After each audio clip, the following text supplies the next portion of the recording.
Am dritten Tag unseres Aufenthalts in Armenien gilt es erstmals, eine größere Distanz zu überbrücken.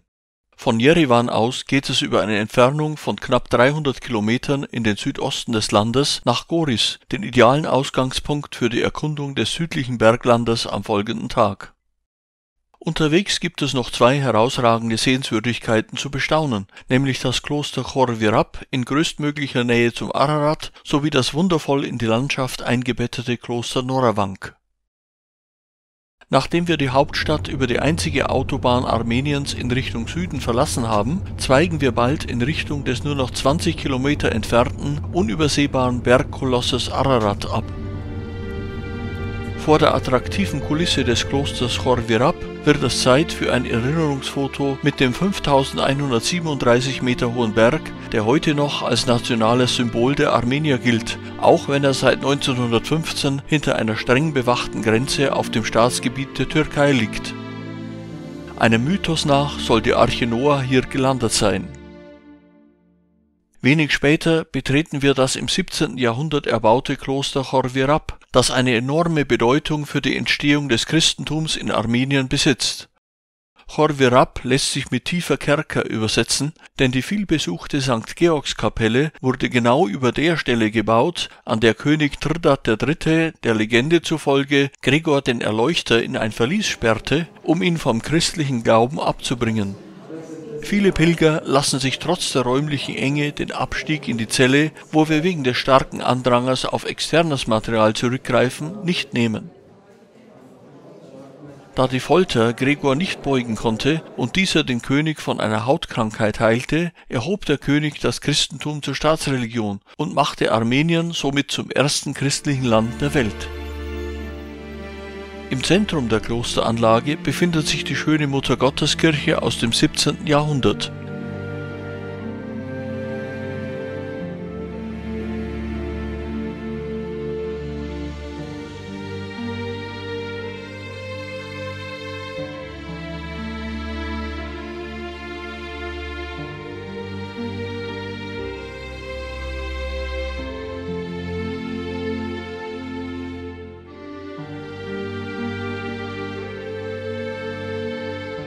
Der Aufstieg auf den benachbarten felsigen Hügel lohnt vor allem wegen des guten Überblicks über den Klosterkomplex.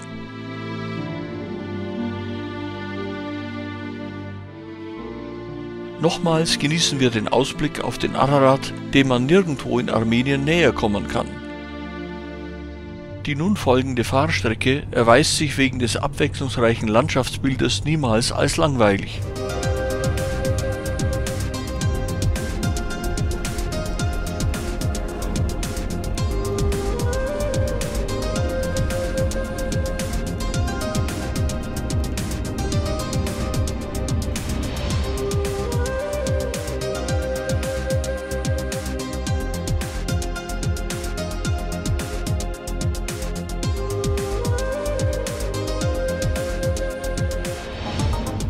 Nun haben wir die spektakuläre Schlucht des Amagu erreicht und nähern uns damit zunehmend unserem nächsten Reiseziel an. Schon allein die rötlich im Sonnenlicht schimmernden Klippen des Canyons gestalten eine einzigartige Kulisse in den Bergen von Armenien.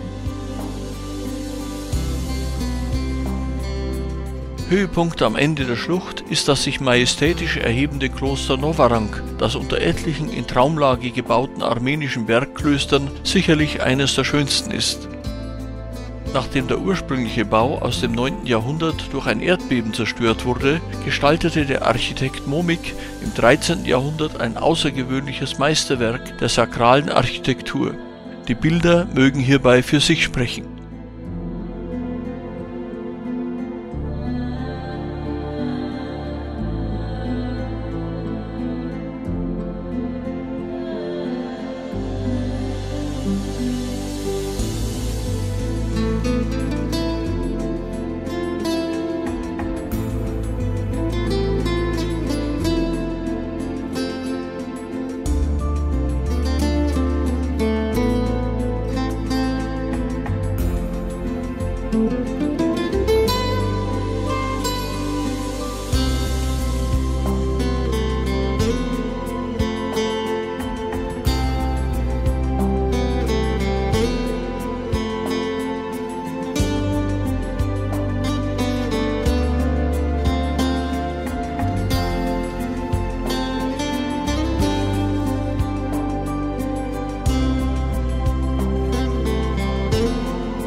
Eine genauere Betrachtung wert sind auch die mit wunderschönen Reliefs verzierten Kreuzsteine. Gemäß der armenischen Tradition betonen sie nicht das Leiden Christi, sondern Auferstehung und Erlösung und verzichten daher auf die Darstellung des Gekreuzigten.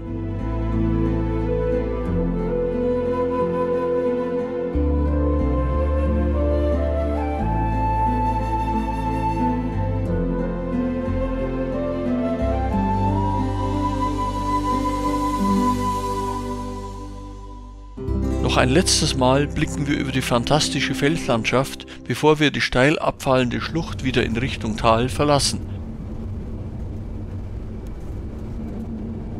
Kurz danach zweigen wir auf ein kleines Nebensträßchen ab, um uns in einem familiär geführten ländlichen Betrieb für die Weiterfahrt zu stärken. Also gekocht wird alles von der Mutter und von der Frau. Nur für die Toilette muss man runtergehen. Ja, da bin ich auch einverstanden, aber draußen ist das viel angenehmer.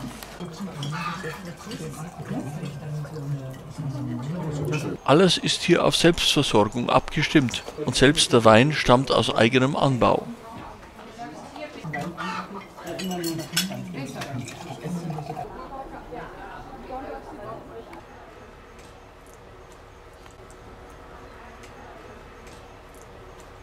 Immer weiter geht es nun in östlicher Richtung durch die beständig attraktive Kaukasuslandschaft.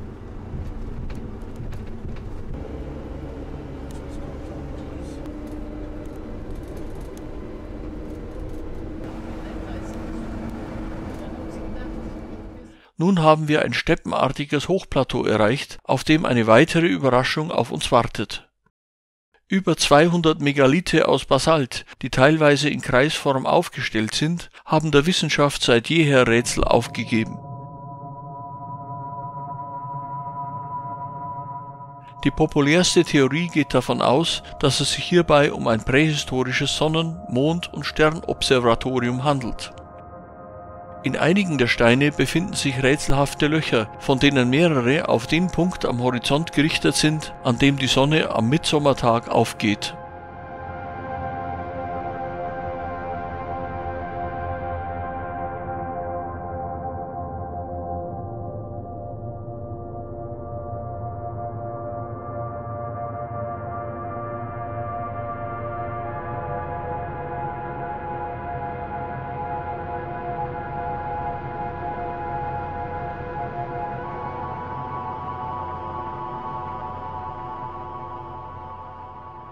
Im Anschluss sind nur noch wenige Kilometer durch das Hochland bis zu unserem Tagesziel und Übernachtungsort Goris zurückzulegen, das sich in einer Talsenke überraschend grün präsentiert.